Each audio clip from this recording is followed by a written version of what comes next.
Hello, I'm Lindsay Littleson and I'm going to read a short extract from my new novel, Secrets of the Last Merfolk. Wading through slimy strands of kelp, Finn took some long, deep breaths and walked into the sea, splashing water on his face and neck to help guard against the sudden shock of the cold. The shore quickly fell away to waist-deep water. He dipped his hands in first, remembering his father's warnings but taking it slowly, and the cold burned his skin. But courage growing, he slowly submerged.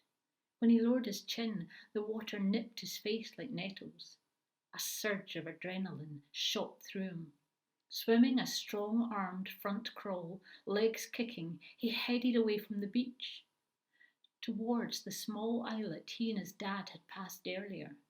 It looked a lot closer from the beach below the castle than from the harbour, and as Finn swam, his confidence grew. Cutting through the waves was as exhilarating as being in the wayfarer, and he felt powerful and almost happy. But a few minutes later, when he lifted his head, the rocky islet seemed further away than it had from the shore. Every time he glanced up, it seemed he'd covered no distance at all. But he kept going, determined to finish what he'd started, trying to ignore the niggling doubts and Gran's irritated voice. "You're as thrown as your dad, Finn Robertson, both stubborn as mules." Finn wondered if she was right. Am I being stubborn? Don't fancy drowning just 'cause I'm too pig-headed to stop. And let's face it, there's nothing to see here but sea. What if the answer isn't on the islet at all? The biting cold was numbing his lips and nose, and the initial excitement had faded. Visibility through his goggles was poor. And the weather was deteriorating. The wind was blowing harder, whipping the waves into a frenzy. The clouds broke and hail started pelting down. Pea-sized missiles zinged against the water's surface, stinging his face.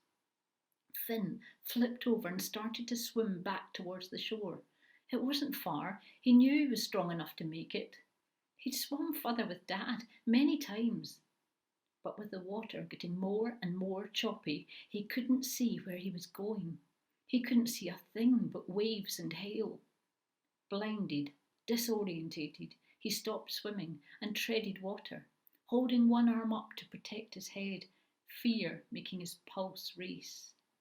I can't see the shore. What if I go the wrong way? A wave broke over his head, knocking him sideways. He gulped a mouthful of salt water, then threw it back up, his dad's words pounding in his head.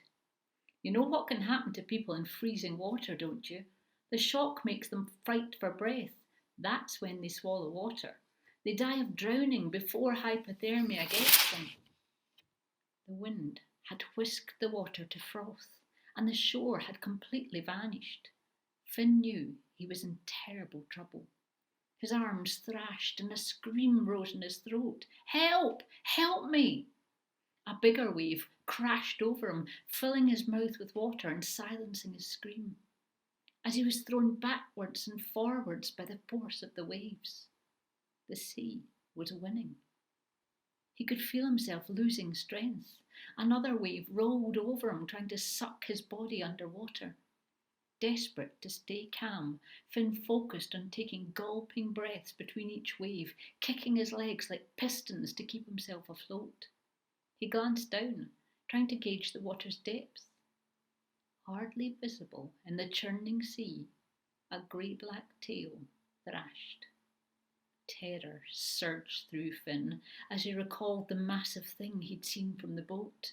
In the murky depths he glimpsed another tail flicking back and forth in the cloudy water. There was more than one sea creature down there. Sharks! If he'd been thinking logically, he'd have remembered only harmless basking sharks swam in the cold waters of Scotland's west coast.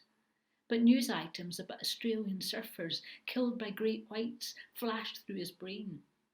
Panicking, he gasped and swallowed more seawater, making his throat burn.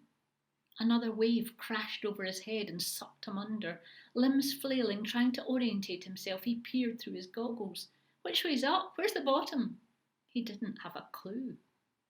Heart racing, blood pounding in his head, he lost all sense, opened his mouth and screamed. Seawater surged down his throat. His lungs felt as if they were going to explode. I'm drowning. I'm going to die. A hand grabbed his and pulled hard. The sea swirled and bubbled, and Finn felt himself being tugged through the water. He tried to struggle, though the grip was firm and he was weak with terror and exhaustion. His vision was blurred, and it was impossible to think clearly. But he knew who they were. Seaweed brushed against Finn's face, and one of the figures spoke right next to his ear in a strange voice like bubbling water. Something was placed in his palm, and he held the object tight. Above, he could see daylight. As he surfaced, choking, gasping for breath, his fear ebbed away, replaced by overwhelming relief that he wasn't going to die after all.